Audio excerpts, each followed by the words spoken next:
Timothée, chapitre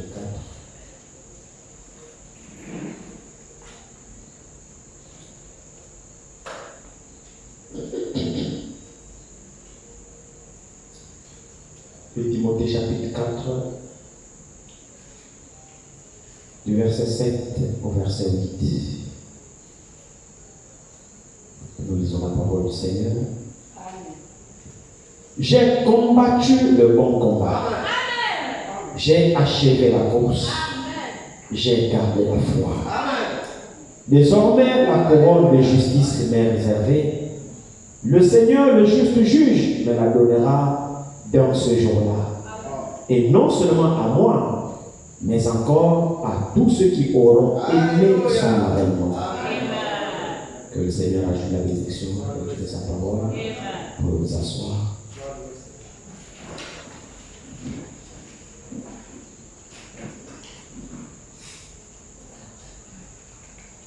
J'ai combattu le bon combat. J'ai achevé la course et j'ai gardé la foi. De quel frère? Désormais, m'est réservé la couronne de justice. Le titre de notre causerie, si je peux me permettre, c'est attendre, virgule, aimer, virgule, et c'est très important. Comme nous avons vu mercredi que les apôtres, lorsqu'ils ont reçu le Saint-Esprit, à peine reçu le Saint-Esprit, et même déjà d'ailleurs avec le Seigneur Jésus-Christ, lorsque lui-même il était en chair, sur terre, pendant qu'il était encore là, alors qu'il n'était pas encore parti, il commençait déjà à nous parler de son retour. Amen. Nous parlait déjà de son avènement, de son retour, alors qu'il n'est même pas encore parti. Il nous alerte déjà. Il nous conscientise déjà. Il nous demande de nous préparer. Nous avons lu ça, je crois, mercredi, dans Matthieu 24, à partir du verset 44. Lorsqu'il nous parle du voleur, que si le voleur savait à quelle heure de la veille, le voleur viendrait, il veillerait, il ne laisserait pas défoncer sa maison. De même vous aussi, soyez prêts. Car le Fils de l'homme viendra à l'heure où vous n'y penserez pas. Là, puisqu'il est déjà là, il n'est pas de cette heure-là. Donc là, il nous parlait déjà de son retour. Amen. Combien c'est important le retour du Seigneur. Et les apôtres aussi, nous voyons, dès la prédication, leur première prédication, dès qu'ils ont reçu le Saint-Esprit, ils ont commencé à prêcher dans le premier âge que déjà, ils nous parlent de l'avènement imminent du Seigneur. Nous savons que les Épîtres ont été écrits au premier âge de l'Église. Par Paul, Pierre, tous ces apôtres-là, c'était le premier âge de l'Église qui ont existé. Et quand vous regardez le thème central de leur enseignement, le thème central des Épîtres, c'est le retour du Seigneur. Il venait à peine de recevoir le Saint-Esprit, le Seigneur venait à peine de les quitter, que déjà il nous alerte sur la venue imminente du Seigneur. Pourquoi faire? Amen. Et nous aussi, lorsque nous venons à l'église, en réalité, on ne vient pas pour demeurer dans ce monde. Non. On ne vient pas pour perdre notre temps, on ne vient pas pour jouer. Mais en réalité, nous venons pour nous préparer. Préparer à quoi? Rester ici? Non. Préparer à partir.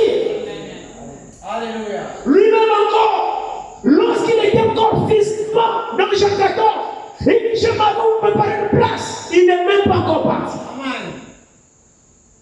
Je m'en vais préparer une place. Lorsque je m'en serai allé et que je me serai préparé une place, dès que ce serait prêt, je reviendrai vous prendre. Amen. Combien le retour du Seigneur est capital et important pour le croyant. Et c'est ça qui fait notre force dans la persévérance. Amen. Voilà pourquoi nous devons attendre. Maintenant, nous avons vu sur Jacques, chapitre 5, lorsque Jacques nous parle de la parabole du semeur, il dit, soyons aussi patients, car le laboureur, lorsqu'il sème, il patiente. Il patiente quoi? La pluie, la première et l'arrière-saison. Parce que la semence pour croître a besoin de 2 pluies. Et vous aussi, soyez patients. Quant à quoi? Quant au retour du Seigneur. Donc tous les apôtres nous parlaient du retour du Seigneur. Mais qu'est-ce qu'il y a dans ce retour du Seigneur? Pourquoi l'accent est mis sur le retour du Seigneur? Et qu'est-ce qui attire notre... Qu'est-ce qui nous console? Qu'est-ce qui nous encourage? Qu'est-ce qui nous donne la force de persévérer? Mais c'est parce que notre Seigneur revient. Pourquoi doit-il revenir? Mais c'est pour nous prendre. Pourquoi devait-il nous prendre? Mais c'est parce que nous allons vivre éternellement avec lui. Voilà l'objectif de Dieu. Les desseins de Dieu doivent nous être révélés. Comme nous avions vu, par rapport à l'amour de Dieu, par rapport au dessein de Dieu, lorsque l'homme a péché, Dieu, lorsque Dieu crée l'homme, Dieu dit, créons l'homme à notre image et à notre ressemblance. Et lorsque Dieu a créé cet homme, Dieu a remis le gouvernement dans les mains de l'homme. Et pour que l'homme domine sur tout, c'était la parfaite volonté de Dieu. Pour que l'homme vive éternellement avec Dieu. Et comme nous le savons, dans les plans de Dieu et dans les desseins de Satan, Satan était le premier pécheur. Oui. Toi, tu n'es pas pécheur. N'accepte pas cette nature, elle ne t'appartient pas. Amen. Le premier pécheur et l'unique pécheur, c'est Satan. Amen. Dieu l'a créé parfait. C'est vrai, Ézéchiel 28. Esaïe 12. Dieu l'a créé parfait. Jusqu'à ce que l'iniquité se retrouve en lui. Mais quand Dieu l'a créé, il n'y avait pas d'iniquité. C'est pour montrer que le mal vient du diable. Le mal vient de Satan. Il est le père du mal. La source, la racine du mal vient de lui. Vient de lui. Et c'est lui le dépositaire du mal. Alors lorsqu'il a péché dans le ciel, comme nous le savons tous, Dieu l'a chassé. Dieu ne s'est pas bien peine pour lui. Dieu n'a même pas bougé de son trône. Dieu l'a précipité à la place d'un puissant. Dégage de ma vue. Dieu n'a même pas cru nécessaire bouger de son trône pour expulser Satan de sa présence. Et je ne peux pas te voir, sale vermine, dégage de ma vue. Satan a été chassé. Quand Satan a été chassé, comme nous l'avons vu dans la semaine, alors il est venu sur la terre.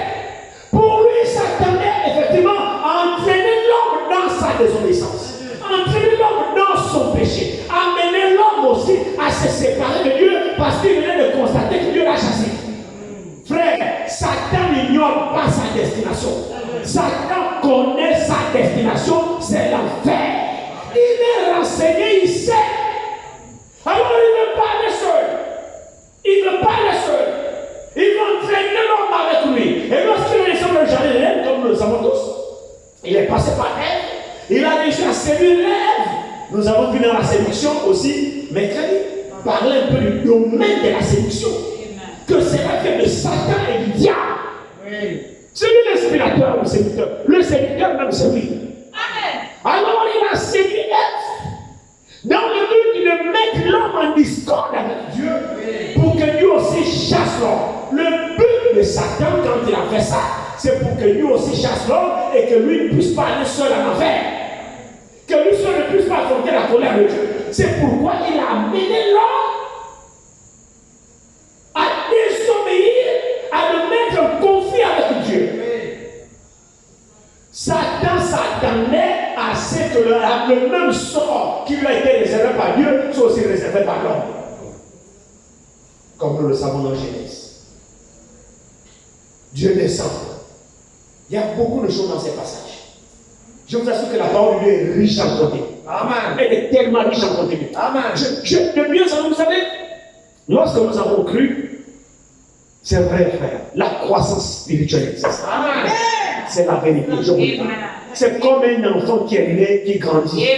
C'est que l'apôtre Paul dit, c'est la vérité. Lorsque j'étais enfant, je parlais comme un enfant. J'ai raisonné comme un enfant. Mais lorsque je suis devenu grand, j'ai fait disparaître ce qui est de l'enfant. Mais nous pouvons tous témoigner que c'est la vérité. Alléluia. Nous étions tous des enfants, on avait un certain agissement. Mais dès que nous sommes devenus grands, on est plein d'enfants. Mais dans le domaine spirituel aussi, ça existe. Alors regarde, toi, depuis que tu as cru,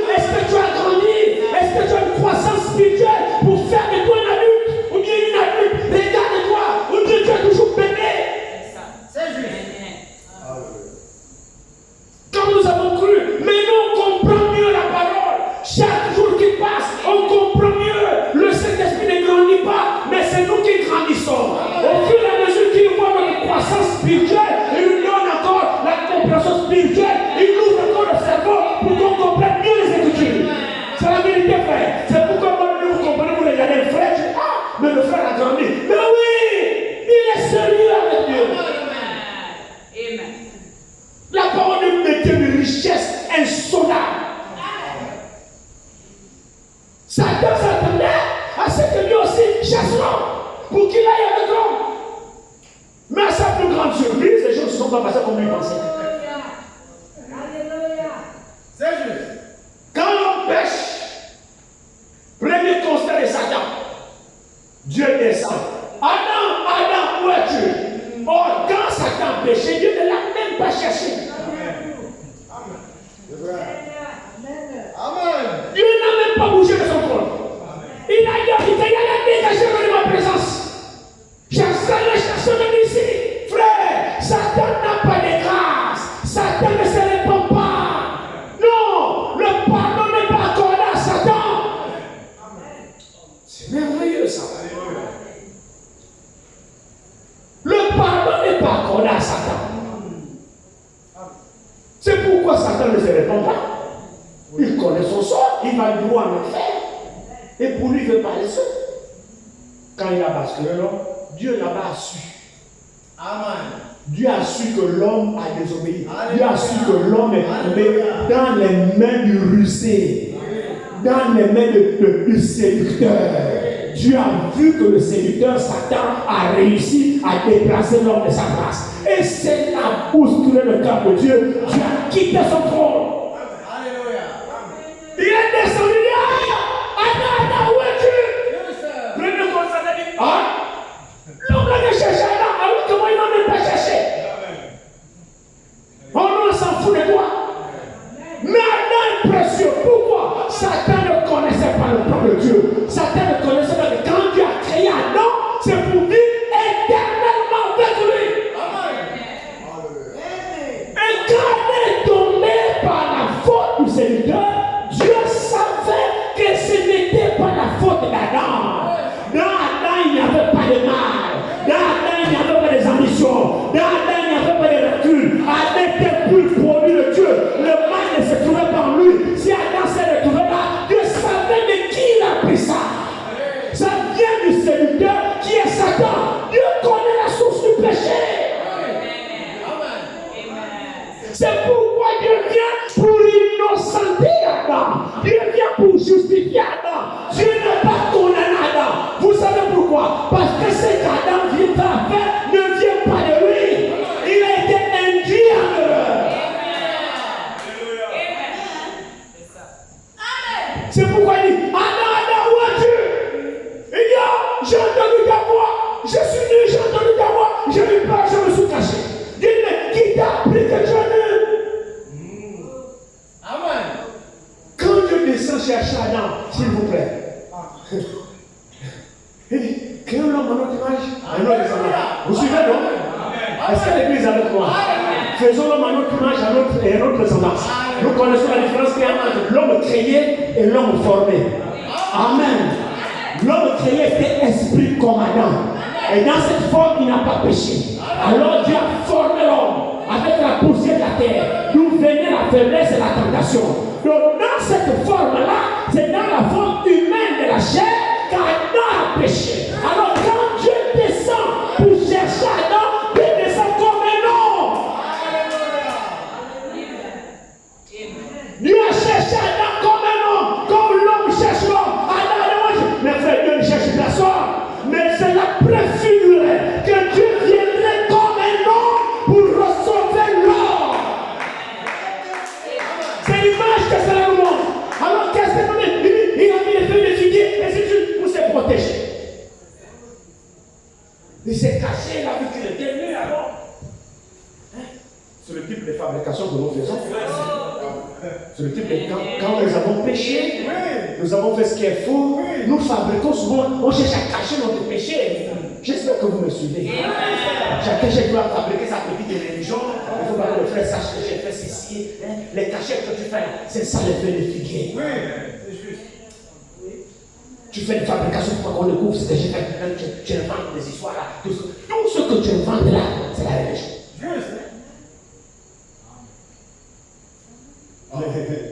Non. Ça ne passe pas. Alléluia. Quand Dieu descend, Dieu est là. Oh non, je me suis caché, je suis nu. Mais qui t'a appris que tu es nu? Est-ce que tu as mangé des larmes au sujet que je t'avais dit de ne pas manger? Mais non, la femme que tu as mise à mes côtés, je dis très bien. Alors madame, qu'as-tu fait? le serpent m'a séduit. Dieu dit, très bien, monsieur le serpent, comme nous l'avons vu dans la semaine, serpent, pourquoi tu as fait ça? Il va accuser qui? Il ne peut accuser personne. Il reconnaît que c'est lui le maître inspirateur du mal. Donc la source du mal, c'est le diable, c'est Satan. C'est pourquoi quand Dieu se retourne vers lui, lui ne peut pas se détester. Il peut accuser personne. Personne n'a péché avant lui. Avant lui, il n'y a personne qui n'a jamais péché. Donc il est la source de tout mal. Si Ève a péché, c'était à cause de lui. Si Adam a péché, c'est Ève qui l'a trompé. Si Ève a péché, c'est le serpent. Le serpent a péché, c'est qui? C'est lui-même. Ses propres pensées, ses propres ambitions. Le mal s'est retrouvé en lui. On ne sait pas comment il a fait pour que tout d'un coup le mal se trouve en lui. Alors que Dieu l'a créé parfait. C'est pourquoi Dieu dit, il est le menteur et le père du mensonge. Amen. Et tous ces enfants ont la même nature. C'est pourquoi Dieu dit, ne soyez pas comme Caïn, qui était du malin et qui tue à son frère. Amen. Les enfants de Dieu n'ont pas de mal en eux. Les enfants de Dieu n'ont pas de haine en eux. Mais c'est vrai, frère. C'est une question de nature. De même que le diable a des enfants, de même Dieu a des enfants. Et chaque semaine se produira selon son espèce. Les enfants de Dieu n'ont pas le mal en eux. Alors quand cette nature leur a été contaminée frauduleusement par Satan, Dieu a trouvé un moyen. Quand Dieu descend, il trouve Adam avec la feuille de figuier. Dieu dit non, ce n'est pas ça. T'inquiète pas, j'ai tout prévu. On ne surprend pas Dieu. Dieu vient vers Adam avec une peau. Voilà, je pensais à ça, je dis Seigneur, qu'est-ce que tu es glorieux. Il vient à Adam avec une peau. Il dit non, feuille de figuier, je n'en veux pas. Moi-même, je vais travailler ça. Oh Dieu. Deuxième surprise de Satan, il dit oh. Mais au lieu de le chasser, il a même encore des amis pour le couvrir. Non, Dieu est injuste. Non, Dieu n'est pas injuste. Dieu est juste. Parce que toi, tu es l'inspirateur du mal. Tu sais pourquoi tu as eu de telles pensées dans ton cœur. Tu aurais dû te contenter à la place du métal. Tu as commencé à dire, je serai comme Dieu. Et je serai semblable au Très-Haut. Mon frère, le péché de Satan, ce n'est pas qu'il avait volé l'argent. Le péché de Satan, ce n'est pas qu'il avait tué quelqu'un. Le péché de Satan, ce n'est pas qu'il avait pris la femme d'autrui. Non, le péché de Satan, c'était les pensées qui étaient en lui. Les pensées iniques, l'orgueil, les envies. Il voulait être comme Dieu, des ambitions. C'est pourquoi l'Écriture dit l'orgueil précède la chute. Tu ne peux pas tomber si tu n'as pas développé en toi des pensées orgueilleuses. C'est-à-dire prétendre être ce que tu n'es pas. C'est de l'orgueil. Et c'est ce que Satan met. C'est le premier péché. L'orgueil. Tu te fais passer pour ce que tu n'es pas. Tu nourris des ambitions que tu n'es pas. Tu cherches à voir ce que tu n'as pas. Tu peux te faire passer pour ce que tu n'es pas. Non. L'orgueil précède la chute. Et puisque ce que tu ambitionnes là, tu ne peux pas l'avoir, Dieu te précipite. Ça met encore la jalousie. Parce que tu ne peux pas avoir ce que tu prétends. Alors finalement, comme tu peux pas posséder ça, tu développes des pensées de tuer. Vous vous souvenez de Caïn, non? Il a envié Abel. Abel lui a fait quoi? Rien du tout. Parce qu'Abel était béni, ce qu'il faisait prospérait, et pour Caïn c'était dur. Alors il a commencé à envier. Pourquoi chez nous ça marche, chez moi ça ne marche pas? Amen. Tu t'en prends mal à toi-même. Tu t'y prends mal. Tu t'y prends mal. Et Dieu dans son amour, frère, Satan ne s'en prendra qu'à lui-même. Il ne peut pas accuser Dieu. En Satan, il n'y a pas de dépendance. En Satan, il n'y a pas de pardon. Satan connaît pas ce qu'on appelle s'humilier. Faisons attention. Regardons nos caractères et nos habitudes. C'est la vérité. Si toi tu as des difficultés à demander pardon, tu as des difficultés à t'humilier, mais c'est vrai, C'est la vérité que je vous dis. C'est notre vie de tous les jours. Même dans ta maison, avec la femme et les enfants, les madames, si tu as des difficultés à accumuler, demandez pardon à ta femme. Regarde ta nature. Si tu as fait quelque chose qui a frustré ton mari, tu n'es pas capable de t'humilier. Et chérie, pardonne-moi. Toujours se justifier dans l'empresse. Non. Un enfant n'est pas comme ça. Non. C'est Satan l'organisé. Et quand il m'a dit, c'est les bandits, non. En principe, tu vois, si j'ai fait ça, c'est parce que tu te justifies ou tu te répands. C'est ça. La vérité. Amen. Dieu vient. Regardez. De qui je tiens ça? Mais de la Sainte Écriture. Quand Caïn a commencé à avoir des pensées mauvaises envers son frère, Dieu qui connaît tout, il vient à Caïn, lui accorder une chance, lui accorder une grâce, lui empêcher de vouloir commettre le forfait qui s'apprête à commettre. Caïn, quoi? Pourquoi ton visage est-il abattu? Et pourquoi es-tu irrité contre ton frère? Dieu s'étonne de penser que Caïn commence à développer envers son frère qui ne lui a rien fait. Et Dieu vient, il dit, Caïn, si tu agis bien, Dieu relèvera ton visage aussi. Alléluia.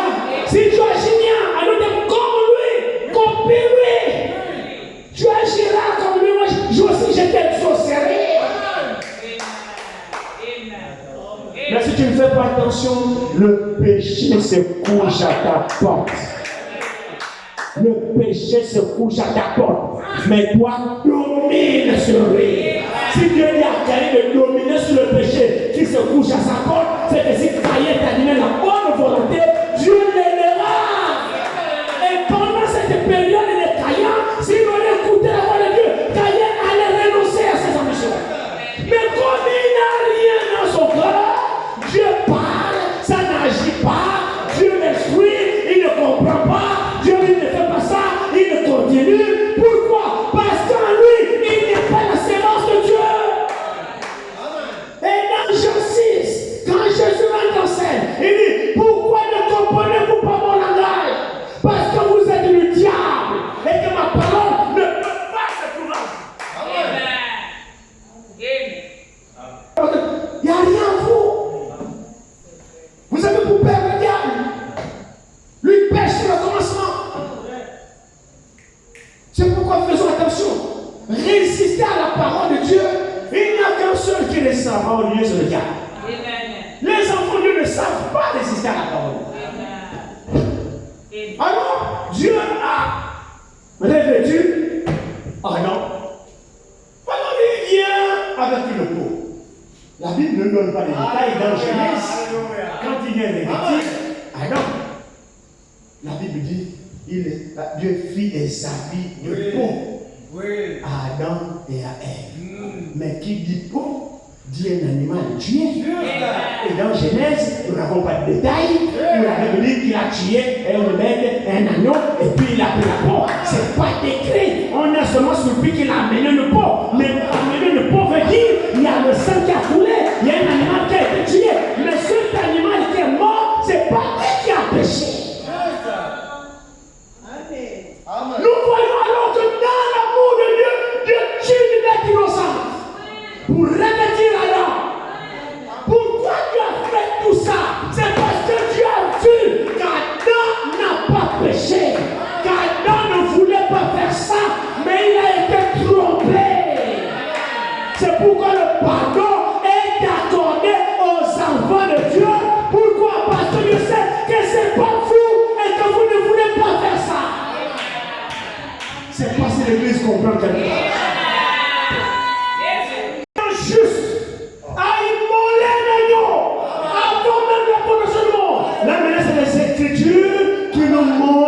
Les desseins éternels de Dieu. Allons-y dans 1 Pierre. Regardez ici. 1 Pierre 1, verset 1. Regardez. C'est merveilleux la parole de Dieu. Vous l'aimez? Amen. Prenons l'épître de Pierre.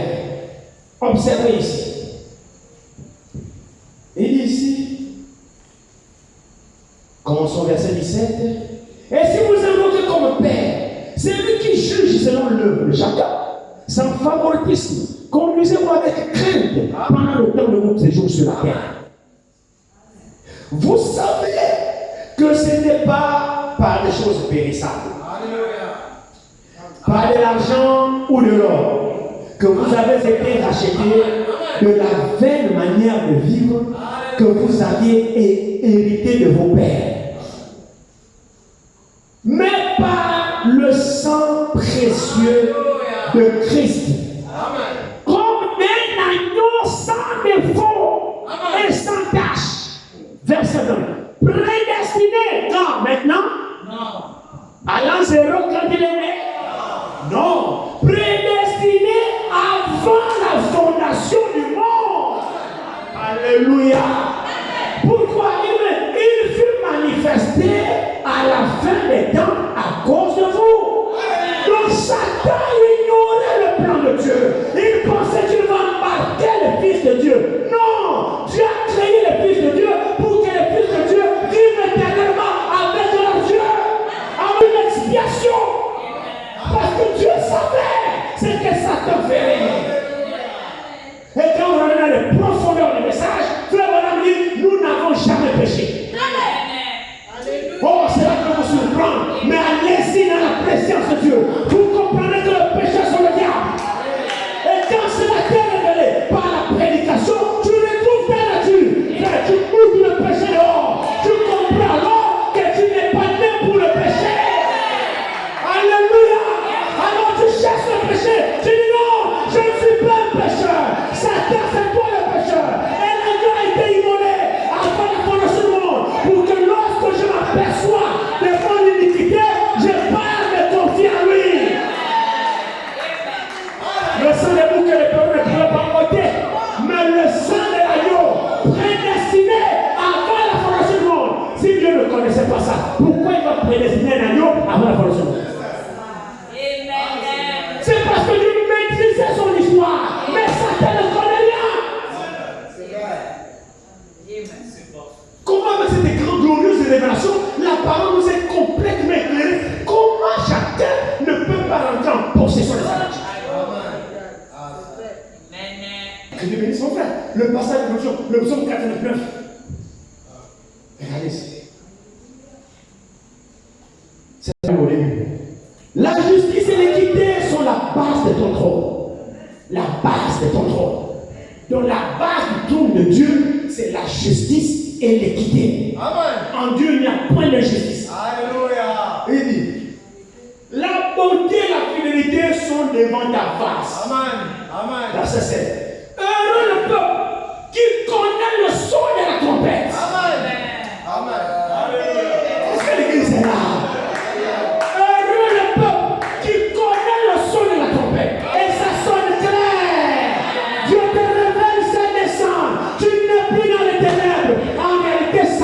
Pouvoir sur les enfants. Quand nous avons compris ces choses, Satan est problème au milieu de nous. Tu ne garderas pas le péché confessé. Parce que tu sais que tu as une expiation là. Tu as été trompé par le diable. Alléluia. L'agneau là devait être sans défaut. Regardez encore la parfaite image. Dieu vient avec une bête. Il a déjà tué l'agneau. Adam n'était même pas au courant. Adam n'en savait rien. Lui me constate seulement comment Dieu vient le revêtir avec mes habits faits des peaux. Adam connaissait grand chose. Non. Mais toi et moi, nous connaissons maintenant. Nous sommes un peuple béni. Mon frère, aujourd'hui la parole est claire. Le peuple doit connaître maintenant le son de la trompette. On ne peut plus tromper aujourd'hui. Dieu a rendu la Genèse ouverte jusqu'à l'Apocalypse. Un lumière conduit écriture par écriture. Le Saint-Esprit amène l'Ancien et le Nouveau Testament. Le Nouveau Testament et l'Ancien Testament. Tu ne peux tromper par qui que ce soit. C'est tellement clair aujourd'hui que le peuple connaît le son de la trompette. Nous ne sommes pas là pour écouter les femmes. Non. Ce n'est pas, nous vous avons fait connaître avec notre Seigneur avec des femmes habilement conçues. Non. Ce n'est pas avec des femmes habilement conçues que nous vous avons fait connaître. Mais c'est comme ayant présent, ayant vu sa puissance, sa majesté. Parce que nous étions là, avec lui, quand sur la secondaire, ou dans Matthieu chapitre 16. Lorsqu'il fut transfiguré, Pierre était là, il a vu la puissance de Dieu. Jésus glorifié. Alors Pierre se saisit cet événement. Il dit non, ce n'est pas avec les femmes habilement conçues que nous sommes venus nous tromper que le Seigneur vient. Non, mais c'est comme étant témoins, ayant vu, ayant entendu. Nous avons expérimenté sa puissance. Nous sommes présents qu'il est Dieu et il reviendra certainement. Alors c'est avec les paroles certaines que nous vous annonçons le retour du Seigneur. Parce qu'il nous a dit qu'il revient. Ce n'est pas des mensonges. Nous sommes des témoins. Il nous a enseigné et nous sommes participants de sa puissance. Sortons les fossés. Sortons les femmes. Il dit ici. Non, la page s'est fermée. Il dit, verset 7. Heureux le peuple qui connaît une marche à la clarté de ta face, ô Éternel. Il y a des petits amènes avec ça. Mais c'est profond ça. Heureux le peuple qui connaît le son de la trompette. Et comme le son de la trompette est clair, c'est quoi la parole révélée. Et quand elle vous est révélée, ça vous donne la vie. Vous ne marchez plus dans les ténèbres, non. Vous marchez dans la clarté devant sa face. C'est-à-dire que ta vie est rangée. Tu sais ce que Dieu attend de toi. Tu sais ce que tu dois faire. Tu sais comment il faut marcher. Parce que tu marches dans la clarté. Tu ne marches plus dans les ténèbres, ni dans la fourberie, ni dans les cache-cache. Parce que le son de la trompette a été révélé. Ce son de la trompette dit quoi? Voici la vie des enfants de Dieu. Voici comment un enfant de Dieu doit marcher. C'est vrai, non? Alléluia. Est-ce que le son de la trompette est clair pour nous? C'est sûr qu'il est clair pour nous. Alors ici, ce agneau avait été immolé et manifesté pour nous à la fin des temps. Cette madame ne comprenait pas grand-chose, mais Dieu poursuivait son plan. Amen. Dieu a revêtu Adam parce qu'il était hors de question qu'Adam meure. Non, Adam ne doit pas mourir. Ce n'est pas les décès de Satan qui s'accompliront, mais c'est les décès de Dieu qui s'accompliront. Oui, Satan a des desseins, mais ces desseins ne s'accompliront pas. Dieu déjoue les desseins de Satan. Mais les desseins éternels s'accompliront certainement. Vous le croyez, non? Alors Dieu poursuit ces desseins. Est-ce que vous faites partie de ces desseins? Vous faites partie de ces desseins? Alors reconnaissez que vous avez été prédestinés à recevoir ces choses. Vous avez été prédestinés à connaître ces choses. Vous avez été prédestinés à expérimenter Dieu. Vous avez été prédestinés à vivre la parole de Dieu. Vous avez été prédestinés à recevoir toutes les promesses de Dieu. Vous avez été prédestinés à recevoir l'Esprit de Dieu. Vous avez été prédestinés à connaître les mystères de Dieu. Vous avez été prédestinés à connaître Dieu, expérimenter sa nature, à partir de l'enlèvement. Vous avez été prédestinés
C'est écrit comme ça, non?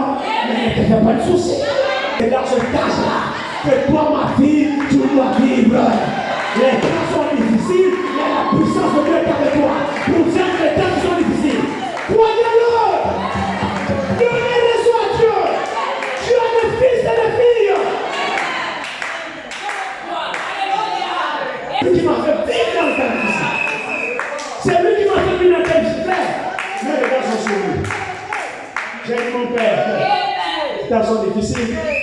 Et oui, j'ai ses fils. C'est pour ça que je t'ai préparé. Tu seras mon témoin dans les temps difficiles. Pour montrer que les temps sont difficiles, mais moi je suis tout puissant. Dieu ne s'est pas trompé pour nous amener à l'existence à la Odyssée. Arrêtons de faire mentir Dieu.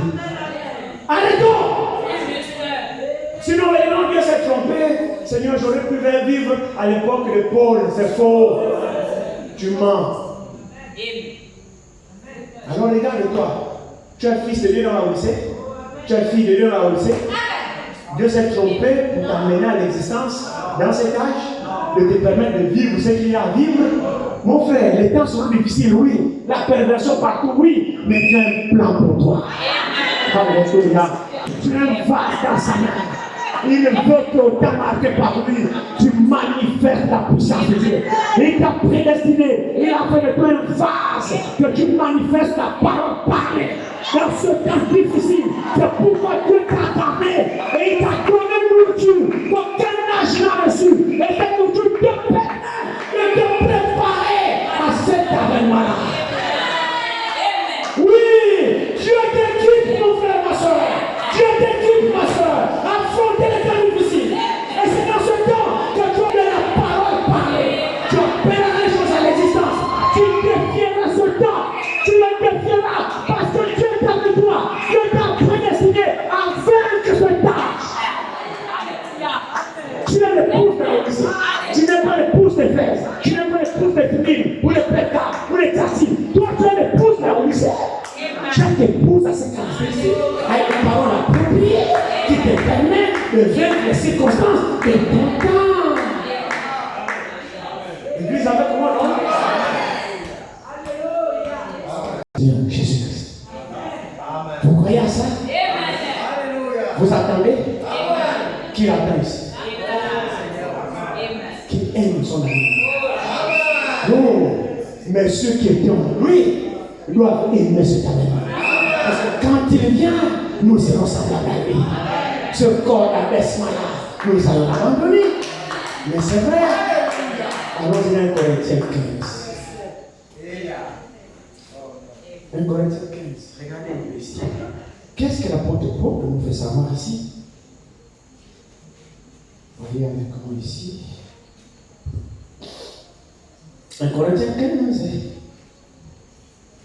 Vous pouvez lire tout Corinthiens 15 chez vous, mais nous allons ici voir pour juste l'essentiel. Regardez bien ici. Commençons d'abord le premier verset, après nous avançons. Je vous rappelle, frères, l'évangile que je vous ai annoncé. Ça c'est Paul, hein? Amen. Que vous avez reçu. Nous l'avons reçu aussi. Dans lequel vous avez persévéré. Vous persévérez dans le même enseignement? Très bien. Et par lequel vous êtes sauvés. Oh oui, si nous croyons cet évangile, nous sauve. Et il dit, si vous le retenez dans les termes où je vous l'ai annoncé, autrement vous aurez cru en vain. Est-ce que voulons-nous retenir l'évangile dans les mêmes termes? Vous êtes d'accord qu'on puisse pratiquer la parole ici?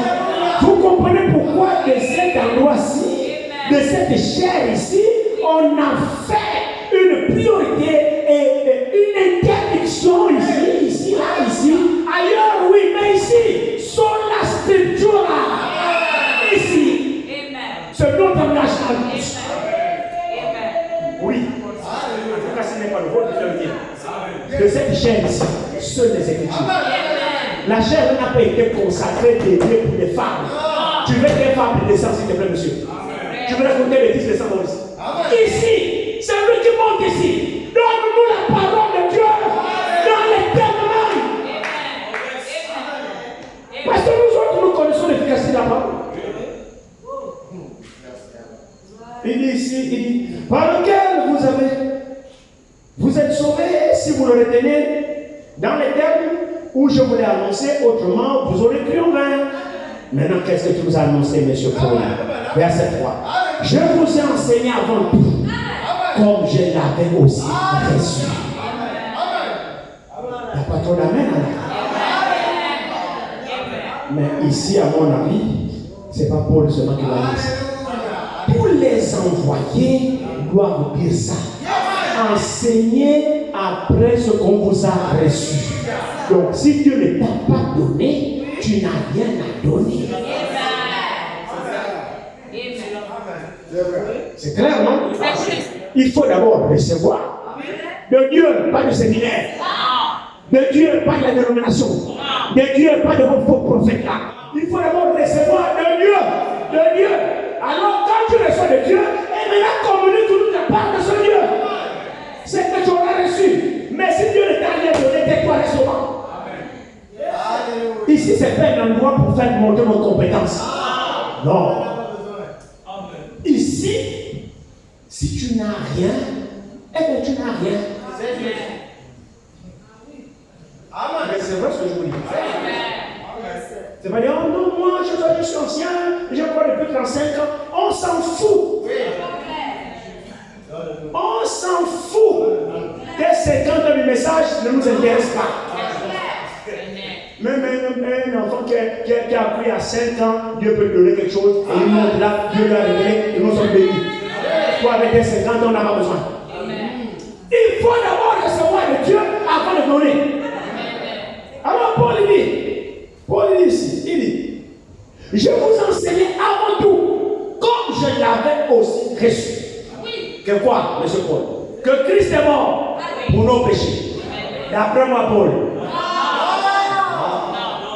D'après, selon les Écritures. Amen. Selon les Écritures. L'enseignement, c'est toujours selon les Écritures. Pas selon ta connaissance. Pas selon le séminaire. Pas selon ton instruction. Montre-nous ça par les Saintes Écritures. Selon les Écritures. Verset 4.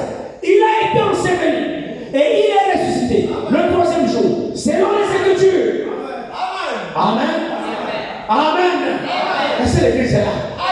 Christ est mort pour nos péchés. Selon les Écritures. Qu'il a été enseveli. Il est ressuscité. Selon les Écritures. Alléluia. Je rajouterai qu'il reviendra me chercher. Selon les Écritures. Est-ce que vous croyez que les Écritures disent qu'il revient?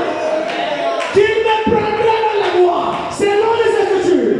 Que je régnerai avec lui. Selon les Écritures. Qu'il y aura un million. Selon les Écritures. Que je participe au Seigneur suprême. Selon les Écritures. Donc tout ce qu'on enseigne, ça doit être selon les Écritures. Alors ce soir, nous sommes pour nous préparer au retour du Seigneur selon les Écritures.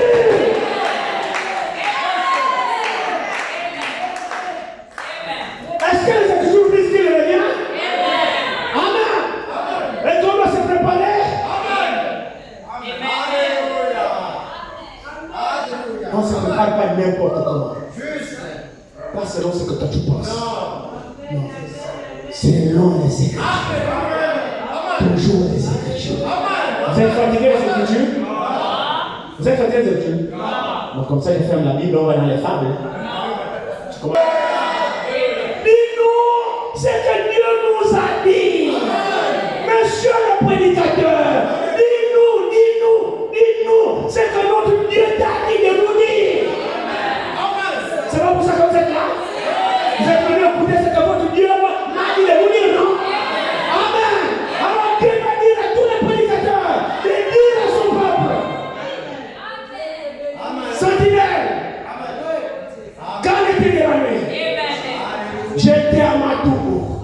Je veillais pour attendre ce que Dieu m'a dit. Et comme ça, je l'ai au peuple. Amen. Amen. C'est vrai, non? Amen. De mon empire, il est déjà 20 heures. Mais par le sang précieux de Christ, comme un agneau sans défaut et sans tache, prédestiné à avant la fondation du monde. Il fut manifesté à la fin des temps à cause de vous.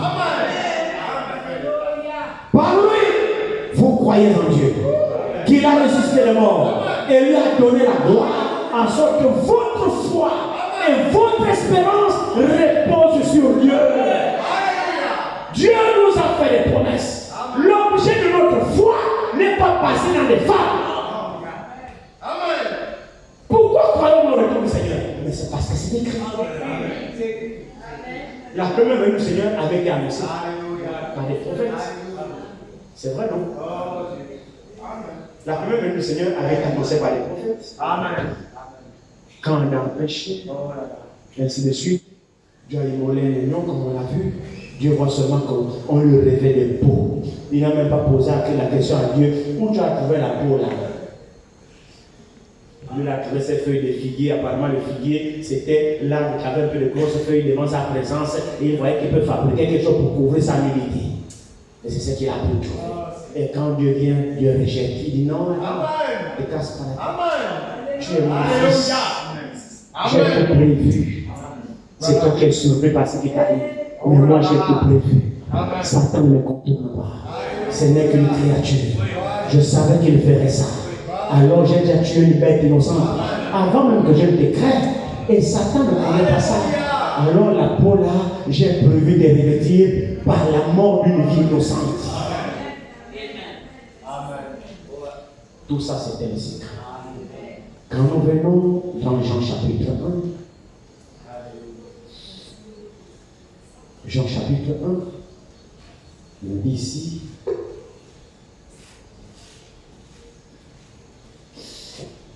Jean chapitre 1. Le lendemain, Jean était encore là avec deux de ses disciples. Jean chapitre 1, verset 35, excusez-moi, à partir du verset 35. Le lendemain, Jean était encore là avec deux de ses disciples. Et ayant regardé Jésus qui passait, il dit, voilà l'agneau de Dieu.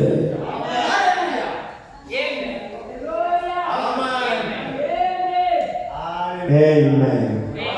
Le plan commence à se dessiner. Voilà l'agneau de Dieu. Charnellement, intellectuellement, scientifiquement, tu vas regarder l'agneau est où? Je vois un homme qui passe. Oui, mais c'est spirituellement, monsieur. Les choses de Dieu ne sont pas intellectuelles. Il n'est pas le raisonnement. Intellectuellement, est-ce que Dieu a réellement dit? Raisonnons un peu intellectuellement et scientifiquement. Est-ce que tu trouves que non? Jean dit voilà l'agneau de Dieu. Il a dit l'agneau de Dieu, mais c'est un homme. Alors si les disciples raisonnaient intellectuellement ou bien physiquement ou j'en sais rien, moi logiquement. Jean, je commence à devenir fou. Jusque-là, on croyait que tu es un serviteur de Dieu. Tout ce que tu nous disais, c'était fort, mais là, maître, tu es sûr que tu as bien vu là. Bien qu'il faut les lunettes comme nous autres. Non, jamais été un problème de lunettes. C'est spirituel, monsieur. Le monsieur qui passait là, c'est l'agneau. Mais comme c'était des disciples, pas des disciples charnels comme toi et moi, mais c'était des disciples spirituels. Ils savaient que ce que les gens disaient était la parole de Dieu. Ont-ils compris le sens? Non. Ont-ils posé la question à Jacques? Non. Le disciple ne pose pas de question. Le disciple croit. Avant de croire, tu dois recevoir la révélation que c'est un homme de Dieu. Jean dit, voilà l'agneau de Dieu. Pierre était là. André était là. Montrez-moi que tu dis, oh, il y a l'agneau. Quand ils ont regardé, ils ont vu Jésus passer. Ils ont suivi Jésus. Que Jean a dit l'agneau. L'église avec moi là. Le son de la trompette est clair là. Mais voici le fameux agneau là, la peau là. La peau là. Dans le jardin d'Éden, la peau là. Voilà l'agneau en question. Parce que l'agneau devait être sans défaut. Vous prenez le petit chapitre 1, le petit chapitre 2, le petit chapitre 3, le petit chapitre 4. C'est pour gagner du temps. Vous allez voir que l'agneau, le pécheur trouvait un agneau mâle. Sans défaut. Qu'est-ce que c'est? Le pardon de Dieu. Tu as péché, reconnais ton péché. Ne fais pas le malin, car vie en dépend. Le fait même que tu fasses ça, ça montre même que tu ne voulais pas faire ça.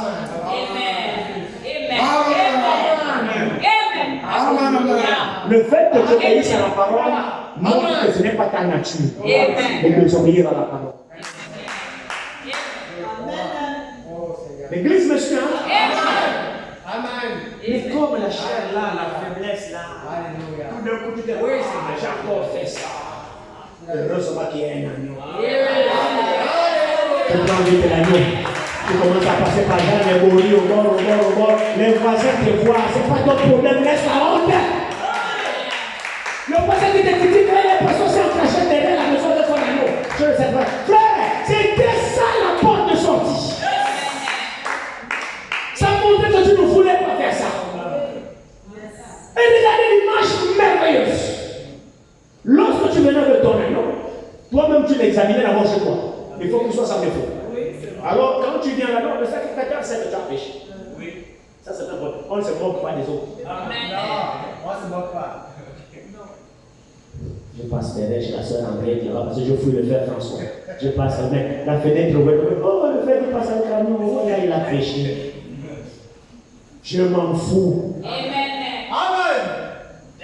C'est la porte de sortie. Alléluia.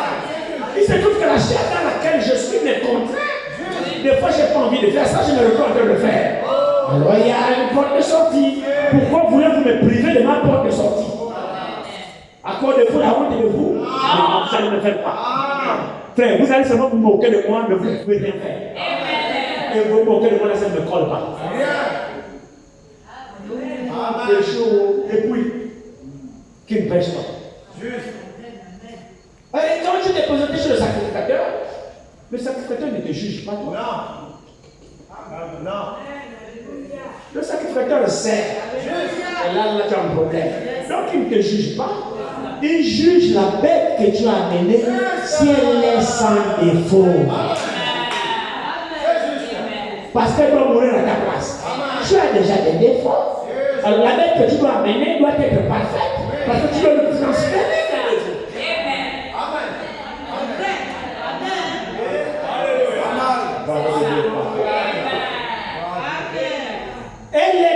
Elle doit être sans défaut. C'est lui, toi qui as des défauts. Donc la bête que tu amènes doit payer ton prix à ta place. Mais elle doit être sans défaut. Donc quand le sacrificateur est là, il examine la bête. C'est pas toi qui t'occupes pas de toi. Il tourne, il regarde le mouton. Il tourne sur le sabot, c'est pas cassé. Il tourne ici l'oreille s'il n'y a pas la blessure. Il regarde le ventre si c'est pas percé. Il voit le nez, il voit les oreilles, il voit la bouche, il l'ouvre comme ça. C'est le travail que les sacrificateurs faisaient. Parce qu'on n'offre pas à Dieu quelque chose qui a un défaut. Donc le jugement tombe sur la bête. Maintenant, pendant que l'examinateur de la bête examine la bête que tu as en prière, il ne faut pas qu'il trouve un défaut. Parce que ton pardon n'est pas. Est-ce que l'église voit l'image? Il faut que ton sacrifice soit accepté. C'est pas n'importe quoi. Exigé par Dieu, il faut que ça soit accepté. Amen. Tu as pu regarder chez toi, peut-être que tu n'as pas pu bien voir, le sacrificateur a le rôle de regarder parce que c'est à Dieu qu'il présente ça. Donc il a la mission d'examiner la bête qui s'est descendue. Sinon il n'accepte pas. Il te dit, mon ami, il y a une tâche là-bas avec ta bête. Et là, tu sens le poids du péché quand tu es tourné. Tu n'es pas père. Non, tu sais que tu as des problèmes avec l'Éternel. Le sacrificateur a rejeté ton agneau, ton sacrifice. Oh, ta réconciliation avec Dieu en dépend. Frère, on ne jouait pas avec ça. Alors, pendant que l'examinateur regarde, il juge la bête, tu es en prière. Il dit, ok, c'est bon. Merci. C'est juste. Maintenant, tu dois poser tes mains sur la tête. Et la bête qu'on va égorger à ta place. Quand tu poses les mains là, tu le transfères tes péchés. Oui. L'identification avec la bête qui meurt à cause des péchés. Donc tu poses les mains, tu le transfères tes péchés. C'est pas tout. Mais tu dois aussi participer à la douleur de la bête qui meurt innocemment à cause de toi. Tu dois sentir la douleur. On va... La pauvre bête meurt à cause de toi. Donc tu dois voir ce que ça fait, que ça aurait été toi qui allais mourir. Oui. C'est juste. C'est ça. Amen. Amen. Alors cette pratique, c'était juste pour recouvrir le péché. Oui. Pourquoi? Dieu était résolu de sauver l'homme. Juste. L'objectif de Dieu, c'est que l'homme vive avec lui. Amen. Tout ça, c'est pour ce but. Amen. Il ne veut pas ta mort. Il ne veut pas te perdre. Amen. Le dessein de Dieu, c'est pas te perdre. Non. C'est pourquoi il a placé tout ce dispositif-là. Et que cela doit être prêché. Amen. Que tu comprennes Amen. ce que Dieu a fait pour toi. Amen. Et qu'une fois pour toutes, tu saisisses sa grâce. Alléluia. Amen. Amen. Dieu nous a révélé ces choses par son esprit. Amen. Pour que nous comprenions l'œuvre de Dieu. Amen. Qu'est-ce qu'il a fait pour toi? Amen. Vous voyez que Dieu a travaillé. Amen. Amen. Oui, C'est là qu'il typifiait le véritable agneau qui devait venir sans défaut. Donc, quand le sacrificateur examinait, il fallait cet agneau. Pourquoi Jean a dit voilà l'agneau alors que c'était un homme? Simplement parce qu'il va avoir le caractère d'agneau. Amen. L'agneau, c'est l'animal le plus doux, qui ne discute pas, Amen. qui ne régime pas. Juste. Tu peux l'accuser, il moule par toi. Tu l'égorges une part. Ah, pourquoi tu l'as fait? Non, il se laisse gorge-moi le coco. Il renonce volontiers à ses droits. Amen. Même les bêtes typifient les choses. Juste. Et Jean était un prophète. Quand il dit agneau, il a la vision. Amen. Oui. Alléluia. Il dit, je ne le connaissais pas. Mais c'est lui qui m'a dit. C'est tout ce que tu verras. L'Esprit de Dieu descendre comme une colombe et se poser sur lui. C'est lui. L'Esprit de Dieu est typifié par la colombe. Amen. La colombe, c'est l'oiseau le plus pur. La colombe, c'est l'oiseau le plus pur. L'agneau, c'est l'animal le plus doux. Amen. Donc, la pureté vient sur sa douceur. Alléluia. Amen. Amen. Alors, l'Esprit de Dieu est descendu sur l'agneau de Dieu. Et le messager dit que quand l'Esprit descend sur l'agneau, c'était pour l'amener au sacrifice. Oui. Alléluia. Gloire à Jésus. Et le Saint-Esprit sur nous nous amène au service divin. Amen. Et il ne tombera que sur les natures d'agneau. Alléluia. Mais nous sommes trop boucs. Le Saint-Esprit ne tombe pas sur les boucs. Non. On te réprimande, tu boutes. On te gronde, tu boutes. Non. On te reprend un peu, tu allonges la figure, tu attaches la bouche. Non. On peut voir que tu boutes. Non. C'est ici à l'œil nu. Très bien, tu n'auras jamais le Saint-Esprit. Jamais. C'est juste. Le mariage, c'est une question de nature. Le mariage, c'est une question de nature. Amen. La colombe se marie à l'agneau parce que les deux ont la même nature. Amen. Donc, nous, les croyants, nous devons revêtir le caractère d'agneau Amen. pour que la colombe qui est douce vienne sur l'agneau. Alléluia. Et quand il sera sur nous, alors c'est pour servir Dieu. Amen. Parce que quand il est descendu sur Jésus, c'était pour aller au sacrifice. Amen. Amen. Le Saint-Esprit a conduit l'agneau à mourir. Alléluia. Il vivait pour Dieu. Alors nous devons attendre. Je ne sens pas de l'arrêter parce qu'il est déjà. Amen. Que Dieu vous bénisse. Amen. Lèvons-nous.